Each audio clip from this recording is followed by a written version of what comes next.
Hi అండి, welcome to PG journey with Lakshmi vlogs. ఈ రోజు అయితే నేను మా ఊరోళ్ళని అయితే పరిచయం చేపిస్తున్నాను. వాళ్ళ కష్ట సుఖాల గురించి, వాళ్ళు ఎదుర్కొన్న సవాళ్ళ గురించి మాట్లాడదాం వాళ్ళ మాటల్లోనే. ఇవి మీకు ఏమైనా యూస్ఫుల్ అయితే మీరు కూడా తీసుకోవచ్చు. ఎందుకంటే పొలంలో పని చేయడం అంటే చాలా కష్టంగా అనిపిస్తది. ఎండనక గాలి అనక అన్నింటినీ తట్టుకొని పొలంలో అయితే పని చేయాలి. వాళ్ళు ఎలా పనిచేసే వాళ్ళు బెంగళూరుకి ఎలా వచ్చారు, ఎవరు వాళ్ళని మోటివేట్ చేశారు, అన్ని కూడా వాళ్ళ మాటల్లో తెలుసుకుందాము. మీ పేరు చెప్పండి. నా పేరు అరుణ కుమారి. మా ఊరు తిమ్మారెడ్డిపల్లె. అంతేనా? నా పేరు లక్ష్మీదేవి. మాది తిమ్మారెడ్డిపల్లె. ఇద్దరిది కూడా తిమ్మారెడ్డిపల్లె. ఇద్దరు కూడా అక్కా చెల్లెళ్ళని నాకు తెలిసింది. ఇక్కడికి వచ్చిన తర్వాతనే నాకు పరిచయము. ఫస్ట్ వచ్చేసి నాకు తెలీదు. బెంగళూరు వచ్చినప్పుడు చాలా భయపడింది అనమాట. మేము వెళ్ళిపోతామని మళ్ళీ రోజు అన్నారు. నాకు చాలా విచిత్రంగా అనిపించింది. ఎందుకు వెళ్ళిపోతారు అని. మళ్ళీ వాళ్ళ దాని వెనుక గల కారణం ఏంటి వెళ్ళిపోవడానికి అన్నప్పుడు వాళ్ళు చెప్పారనమాట రీజన్. మేము ఎందుకో ఇక్కడ అడ్జస్ట్ కాలేకపోతా ఉన్నాము, ఇక్కడ ఉండే పనులన్నీ కూడా మాకు తెలియదు, ఎలా పీజీ తీసుకోవాలి అని చెప్పారు. పీజీ ఇచ్చిన తర్వాత అయితే ఫుడ్ ఎలా మెయింటైన్ చేయాలి, ఫుడ్ ఎలా ఉండాలి, అవన్నీ కూడా వాళ్ళకు స్ట్రగుల్స్ అనమాట. అయినా కూడా నేను చెప్పాను అనమాట, ఇట్లా ఫాలో అయితే మీరు ఖచ్చితంగా పీజీ నడుపుతారు. దేన్ని కూడా ఇంత దూరం వచ్చి పోవడం అనేది కరెక్ట్ కాదు. ఒకసారి ఒక నెల ఉండి చూడండి. నేను చెప్పిన విధానాన్ని అయితే ఫాలో కండి. మీరు ఉండాలనిపిస్తే అప్పుడు ఉండండి, లేదంటే వెళ్ళండి. వచ్చిన జస్ట్ ఒక 2 days కి మీరు మేము చేయలేమంటే కుదరదు కదా అని నేను చెప్పానమాట. చెప్పిన తర్వాత నేను ఎలా చెప్పానో దాన్ని అయితే ఫాలో అయ్యారు. ఫుడ్ నేర్చుకోవడం కానీ, నేను చూపించిన రెసిపీస్ అన్ని కూడా ఫాలో కావడం కానీ, ఆ ఓపికతో అయితే పనిచేశారు. అంటే నేను వ్యవసాయం చేసిన వాళ్ళకి అంత కష్టపడతారు కాబట్టి ఇదేం పెద్ద కష్టం అనిపించదు. అన్ని పనులు కూడా మేనేజ్ చేసిండ్రు. ఒక్కసారి అడుగుదాం వాళ్ళ మాటల్లోనే. కుడ్డు చేరానికి తెలియదు కానీ ఏమన్నా వచ్చిందేమమ్మా, ఇలా చేయాలి, ఇలా చేస్తే సరిపోతుంది, టెన్షన్ వద్దు, భయపడొద్దు, మీరు నేను ఉన్నాను, నేను చెప్పినట్టు మీరు చేయండి అని చెప్పింది. ఇలా నడుచుకోవాలని చెప్పింది. ఆమె చెప్పినట్టు అన్ని చేసుకున్నాం మేము. మాకు చేసుకున్నా ఆమె మాటలు విని మేము చేసుకున్నాం. మాకేమీ పర్వాలేదు, ఇప్పుడు బాగానే ఉన్నాం మేము. అప్పుడు మేము శాలల్లో ఇంటి దగ్గర పనులు చేస్తున్నాము ఎండకు. అవన్నీ మాకు తెలియదు పీజీల గురించి. మాకు ఇప్పుడు ఆమె ద్వారా మేము అన్ని తెలుసుకున్నాము. వీళ్ళు పీజీ తీసుకుంటామనే విషయం కూడా తెలియదు. డైరెక్ట్ బెంగళూరు వచ్చినప్పుడే నాకు తెలుసు వీళ్ళు పీజీ తీసుకున్నారు అని చెప్పి. ఎవరో అనుకున్నాను నేను మా పీజీ కొనుక్కునేది. తర్వాత వచ్చేసి భయపడడం వల్ల వీళ్ళకి నేను మోటివేట్ చేశాను. అంతకు మించి నేను ఇంకా ఏమీ చెప్పలేదు. జస్ట్ ఒక మోటివేషన్ అనమాట. అందరూ కూడా నా మోటివేషన్ లైక్ చేస్తా ఉంటారు, పాజిటివ్ గా తీసుకుంటా ఉంటారు. ఎందుకంటే నేను పాజిటివ్ గా మాట్లాడతాను ప్రతి ఒక్కరితోటి. ఇప్పుడు వాళ్ళ అక్కనైతే మనం కొన్ని విషయాలు అడిగి తెలుసుకుందాము. నా పేరు లక్ష్మీదేవి. ఫస్ట్ మా అబ్బాయి మా దగ్గరికి వచ్చినాడు, ఒక నెల పని చేసిండు. మళ్ళీ తర్వాత ఇంటికి వచ్చి మనం అక్కోళ్ళ దగ్గరికి పోదామంటే ఆమె నాకు తెలియదు ఆమె ఎవరైంది. అప్పుడు చూసినా పెళ్ళైనప్పుడు ఆమె చూసినా గానీ అయితే ఆమెనైతే నేను ఇంతవరకు చూడలేదు. ఇక్కడికి వచ్చిన తర్వాత ఆమె చూసినా. ఇక్కడికి వచ్చినాక నాకు కూడా పని చేయాలంటే భయం వేసింది. ఆమెను చూసి కూడా నాకు భయం వేసింది, నేను చేయలేను అని. మళ్ళీ తర్వాత ఉన్నంగా మళ్ళీ ఒక నెల అయిన తర్వాత నేను ఇక్కడ చేయగలుగుతా పని, ఆమె మమ్మల్ని బాగా చూసుకుంటది అనేది నాకు మనసులో తట్టింది. మళ్ళీ తర్వాత నేను మళ్ళీ నా కొడుకు చెప్పినా నేను చేయలేను ఆయన అంటే, మా అక్క బాగా చూసుకుంటది, మామ బాగా చూసుకుంటాడని చెప్పిండు. మళ్ళీ ఇప్పుడు వచ్చినా నేను చేస్తుంటా. ఇప్పుడైతే నాకు ఏమి డౌట్ లేదు, నేను పని చేసుకుంటా, ఆమె దగ్గర నేను పని చేస్తాను. పీజీ కూడా నేను చూసుకుంటా. పీజీ కూడా నేను 100 మందికైనా కానీ అన్నం చేసే శక్తి ఉంది నాకు, నేను చేస్తాను. ఆమె పోషణ ద్వారా, ఆమె మాటల ద్వారా నేను తెలుసుకొని ఆమె మధ్య ముందుకు సాగాలని నేను ఇప్పుడు అన్ని అర్థం చేసుకుంటా, ముందుకు సాగాల. చూసారు కదా, మనలో అయితే టాలెంట్ ఉంటుంది. ఆ టాలెంట్ ని మనం గుర్తుంచుకొని ఆ టాలెంట్ ని బయటికి తీసినప్పుడే మనకు ఒక రెస్పెక్ట్ అనేది ఉంటది. ఈ విషయమే నేను వాళ్ళతో చెప్పినా. మీకు టాలెంట్ ఉంది, మీరు ఎందుకు భయపడతా ఉండరు? దేవుడు కాళ్ళు, చేతులు, కళ్ళు, బ్రెయిన్ అన్ని సరిగ్గా ఇచ్చాడు.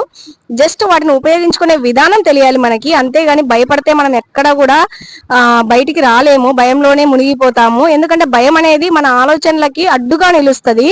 కాబట్టి ఏ పని చేయాలన్నా మనం భయం అనేది ఫస్ట్ తీసేయాలి. మనకు నచ్చిన పని చేయాలనుకున్నప్పుడు మనకు భయం ఎందుకు? అంత దూరం నుంచి వచ్చి పీజీ పెట్టాలనే ఇంటెన్షన్ తో వచ్చిండ్రు. ఇక్కడికి వచ్చిన తర్వాత ఒక్కసారిగా మేము పోతున్నాము అన్నప్పుడు వాళ్ళ వెనుక గల కారణాలు నేను అర్థం చేసుకొని వాళ్ళను చెప్పాను. నేను చెప్పిన మాటలన్నీ కూడా వినడం జరిగింది. ఈ రోజు అయితే వాళ్ళు చక్కగా పీజీ అయితే రన్ చేస్తా ఉండరు. ఎందుకంటే ఎటువంటి భయం లేకుండా ఎక్కడ మిస్టేక్స్ జరుగుతున్నాయో వాళ్ళదంతా తెలుసుకున్నప్పుడు ఇంకా భయం ఏమీ ఉండదు ఎవరికైనా సరే. మనం ఏదైనా ఒక పని చేయాలనుకున్నప్పుడు ఆ పని గురించి తెలుసుకోవాలి, అప్పుడు మనకు భయం అనేది ఎక్కడా కూడా ఉండదు. జస్ట్ మనం స్మూత్ గా వెళ్ళిపోతా ఉంటాము. ఇంకా వచ్చిన గెస్ట్లతోటి ఎలా మాట్లాడాలి, మనం ఏ విధంగా వాళ్ళని నిలబెట్టుకోవాలి అనే గైడెన్స్ కూడా నేను వాళ్ళకి ఇవ్వడం జరిగింది. జస్ట్ ఇది వచ్చేసి ఎవరైనా సరే ఏదైనా పని మొదలు పెట్టినప్పుడు కొంతమందికి భయం అనేది ఉంటుంది. ఆ ఉద్దేశంతోనే ఈ ఇంటర్వ్యూ చేయడం జరుగుతుంది నేను వీళ్ళతోటి. జస్ట్ ఒక్క మాట అడిగాను, వాళ్ళు వెంటనే వచ్చేసారు చేద్దాం పదా అన్నట్లు. అందుకే ఇప్పుడైతే మేము 5:30 అవుతా ఉంది. ఇప్పుడు ఇంటర్వ్యూ చేసి మళ్ళీ పీజీలోకి వెళ్ళి పని కూడా చేయాలి. రెండు కూడా మేనేజ్ చేస్తా ఉన్నాము. ఇది వాళ్ళ నుంచి కూడా నేను చాలా విషయాలు నేర్చుకున్నాను. అంటే భయంలో కూడా ఎలా బ్రతకచ్చు, సపోర్ట్ చేసినంత మాత్రాన వాళ్ళకు తెలుసుకోవాలనే కోరిక కూడా ఉండాలి. ఆ కోరిక ఉన్నందువలనే వాళ్ళు నిలదొక్కున్నారు. పైగా నేను చెప్పడం వల్ల వాళ్ళు నిలదొక్కున్నారనేది కూడా కరెక్ట్ కాదు. వాళ్ళల్లో ఆ పని చేయాలనే తనం కూడా ఉంది, దాని వల్లనే వాళ్ళు నిలదొక్కోవడం జరిగింది అని నేను అనుకుంటాను. పీజీ పెట్టక ముందు ఏ పనులు ఇంటి దగ్గర చేసేవాళ్ళు, ఎలా కష్టపడేవాళ్ళు అది చెప్పండి. మేము శాలల్లో పనులు చేసుకుంటున్నాము, పనులకు పోతున్నాము. బర్రెలు పెట్టుకొని పాలు పిండి గడ్డి అయి తెచ్చుకుంటా ఉన్నా కోసుకొని. నాకు ఇక్కడ ఏం తెలియదు. ఇంటి దగ్గర శాలలో ఎండకు పనులు చేసుకుంటా ఉన్నా నేను. ఎన్ని బర్రెలు ఉన్నాయి మీకు అప్పుడు? మాకు బరిగుడ్లు చాలా ఉన్నాయి అమ్మా, 10 దాకా 9 దాకా ఉన్నాయి. ఎన్ని లీటర్ల పాలు పోసేవాళ్ళు మీరు? 10 లీటర్లు అట్ట పోతా ఉన్నాము. ఉదయం సాయంత్రం పాలు పిండుకొని చేసుకుంటా ఉన్నా పని. నేను పనులకు పోతున్నా. 1 లీటర్ పాలు ఎంత రేటుకి అమ్మేవాళ్ళు? లీటర్ పాలు అట్లా శాతం బట్టి అమ్మా 60 పోతుంది, 50, 40 కూడా శాతం బట్టి తీసుకుంటా ఉన్నారు. మీరు చెప్పండి అమ్మా, ఏం పని చేసేవాళ్ళు అప్పుడు? నేను అప్పుడు ఒక 10 సంవత్సరాలు ఇంటి దగ్గరే ఉండి కూలి పని చేసుకునేదాన్ని. మళ్ళీ తర్వాత నేను కడపలో చర్చిలో 7 సంవత్సరాలు కడపలో పని చేసిన సిస్టర్ల దగ్గర. అక్కడ కూడా వంట చేసిన, అక్కడ వాళ్ళకి సేవ చేసిన, ముసలిళ్ళకి కానీ పిల్లలకు కానీ అందరికి సేవ చేసిన, వంట చేసిన, వాళ్ళకు అనుకూలంగా అందరికి బాగున్నా. మళ్ళీ ఇంటికాడ ఉన్నప్పుడు పనికి పోతున్నా. బర్రెలు ఉన్నాయి మాకు కూడా, కొండకు గడ్డికి పోతున్నాం, కొండ గడ్డి తెస్తున్నాం. ఏమొచ్చేసి మా చెల్లెలు, మా మేనమామ కోడలు, ఈమె భర్త వచ్చేసి నాకు మరిది, మా మేనమామ కొడుకు. మేమిద్దరం కలిసి ఎప్పటికీ కలిసి మెలిసి ఉంటాము, ఒక కుటుంబం లాగా ఉంటాము. నేను ఇక్కడ ఈమె వీళ్ళ దగ్గర పీజీలో నేను పనిచేస్తుంటా. మా కష్ట సుఖాలు ఇంకా ముందుకు ఇంకా ఎన్ని కష్టాలు ఉన్నాయో మాకు తెలియదు. ఎన్నున్నా కానీ ఎదుర్కొని ముందుకు సాగాలని మేము కోరుకుంటున్నాం. చూసారా, అంటే నేను చెప్తా ఉంటా వీళ్ళకు డైలీ లేచినప్పటి నుంచి ఈ టయానికి అయితే ఖచ్చితంగా లేవాలి. కష్టము అప్పుడప్పుడు ఏడుస్తా ఉంటారు అనమాట.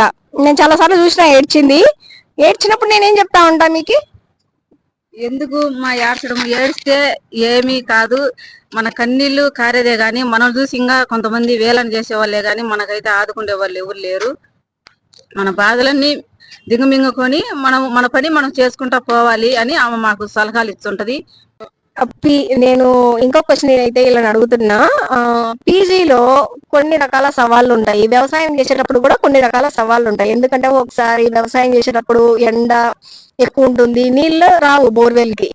అప్పుడు పంటలు పెట్టేస్తాం మనము, మధ్యలో అయితే వానలు రాకపోవడం వల్ల బోర్వెల్ కి నీళ్లు రావు.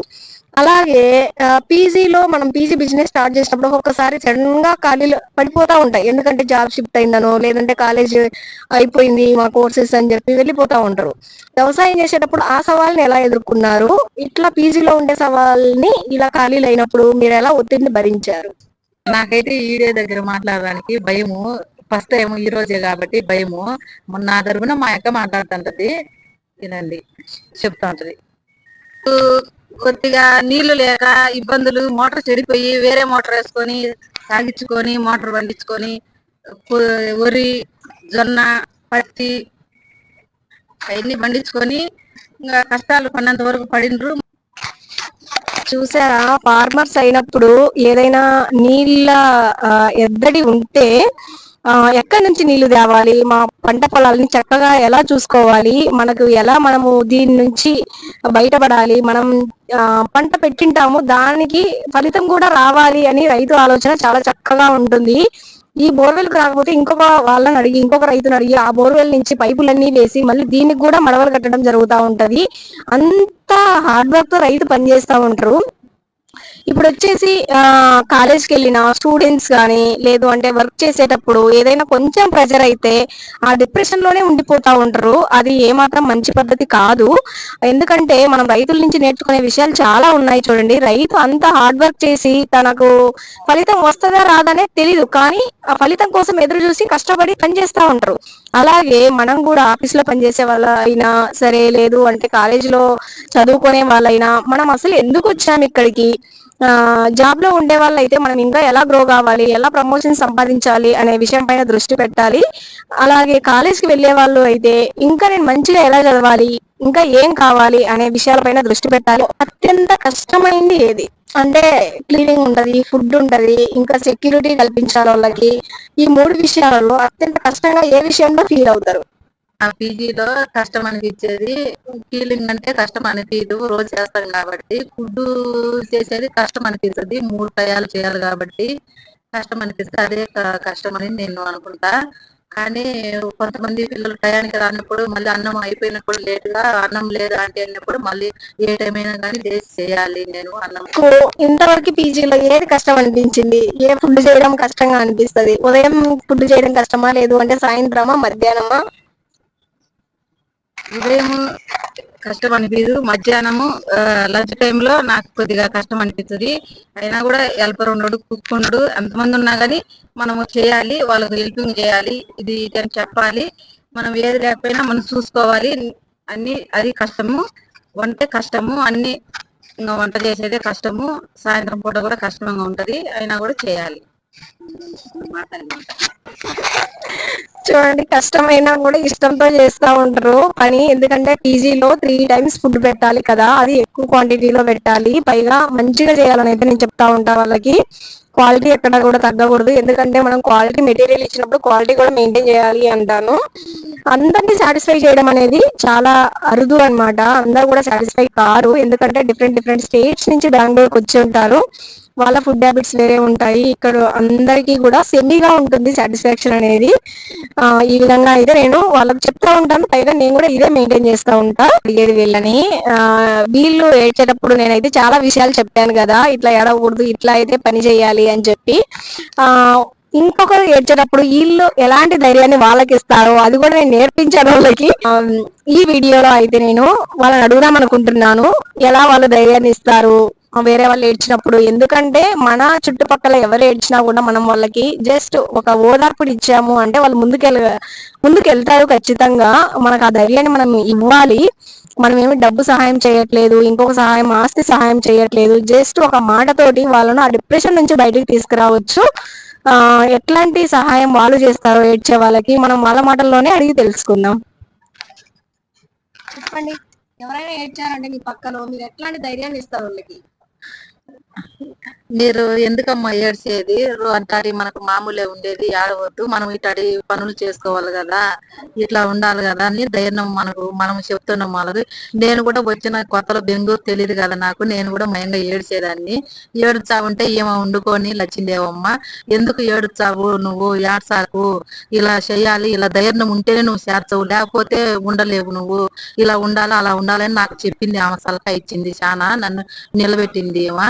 అలాగనే ఎవరైనా కానీ మన చుట్టుపక్కల ఏడ్చినా కానీ మనము ఎందుకమ్మా నువ్వు ఏడ్చేది, ఏడ్సాకు, ఇట్లా చేయాలి, మనం ఇట్లా ఉండాలి, ఇది మన పద్ధతి, ఇది మన కథ, ఏడిచ్చే దాని వల్ల లాభం ఏం లేదని నేను చెబుతాను ఆమెకు. ఇప్పుడు మా అక్క అయితే మాట్లాడుతుంది. చుట్టుపక్కల ఉన్నప్పుడు, నేను కడపలో పనిచేసేటప్పుడు చుట్టుపక్కల చాలా మంది నాకు తెలిసిన వాళ్ళు కూడా నా దగ్గరకు వచ్చి ఎంతో కష్టపడి బాధపడి ఏడుస్తూ ఉంటారు. అక్క నువ్వన్నా ఇక్కడ చర్చిలో ఉండి పని చేస్తున్నావు, మేమైతే ఇంకో పూట కూడా అన్నం కూడా లేక చాలా కష్టంగా ఉన్నామని చెప్పినారు నాకు. అయినా కూడా అట్లా బాధపడకూడదు, మనకు దేవుడు అనేవాడు ఉండడు, దేవుడి మీద భారం వేసుకొని మనం కష్టం చేసుకోవాలా, మనం ముందుకు పోవాలని నేను వాళ్ళకి చెప్పినాను. నా దగ్గర ఉన్నా కూడా, నేను చర్చిలో పని చేస్తున్నా కూడా నేను వాళ్ళకి కొంచెం అన్నం కానీ ఏదైనా నేను సాయం చేసినాను. ఇప్పుడు కూడా నాకు చాలా మాటలు ఫోన్ చేసి మాట్లాడుతుంటారు. అలాగనే మనం కూడా కొంతమందికి ధైర్యం ఇచ్చి వాళ్ళు ముందుకు నడిపించాలి. బాగా అయితే చెప్పారు. చూడండి, ఏ మాత్రం చదువుకోకపోయినా చదువు అనేది అవసరం లేకుండానే వాళ్ళు కొన్ని విలువలతో అయితే బతుకుతా ఉండరు. ఆ అలా ధైర్యాన్ని ఇవ్వడం అంటే చాలా గ్రేటే కదా. ఎవరన్నా ఇప్పుడు రోడ్డు పైన పోతా ఉంటూ కొన్ని యాక్సిడెంట్స్ అయినా పట్టించుకునే పరిస్థితి లేదు ఇప్పుడు. అయితే అవ్వని అని చెప్పి మొన్న మా పీజీలో ఒక అమ్మాయికి యాక్సిడెంట్ అయింది. జస్ట్ రోడ్డు క్రాస్ చేస్తా ఉంటే, కానీ ఈ బైక్ యాక్సిడెంట్ చేసిన అబ్బాయి ర్యాష్ డ్రైవింగ్ చేస్తా అమ్మాయిని యాక్సిడెంట్ చేశాడు. జస్ట్ అలాగే వెళ్ళిపోయాడంట, ఏమీ లేపలేదా తనని పట్టుకునేసి. ఎవరో దారిని పోయే ఒక డెలివరీ అబ్బాయి అమ్మాయిని సేవ్ చేశాడు. సేవ్ చేసి కాల్ చేస్తే వాళ్ళ తనకు సంబంధించిన ఫ్రెండ్స్ అయితే వెళ్ళి అమ్మాయిని సేవ్ చేయడం జరిగింది. పీజీకి తీసుకొచ్చారు. తర్వాత నాకు ఫోన్ చేశారు. తర్వాత నేను వెళ్ళి తనని పలకరించడం జరిగింది. ఆ విధంగా దాన్ని చూసినప్పుడు మానవత్వం లేదా? ఎందుకంటే ఒక అమ్మాయి రోడ్డు పైన బై మిస్టేక్ యాక్సిడెంట్ చేశారు. పడిపోయినప్పుడు తనను లేపి కనీసం హాస్పిటల్కి తీసుకెళ్లడము, ఎక్కువ గాయాలైతే లేదు, నార్మల్ అయితే కొంచెం ప్రైమరీ కేర్ తీసుకోవడం, ఏది లేకుండా అలా చేయడం అనేది చాలా తప్పు అనిపించింది. మానవత్వంతో మనుషులు బ్రతకాలి. ఈ వీడియో నచ్చినట్లయితే ప్లీజ్ లైక్ చేయండి, షేర్ చేయండి, కామెంట్ చేయడం కూడా మర్చిపోవద్దు. Thank you.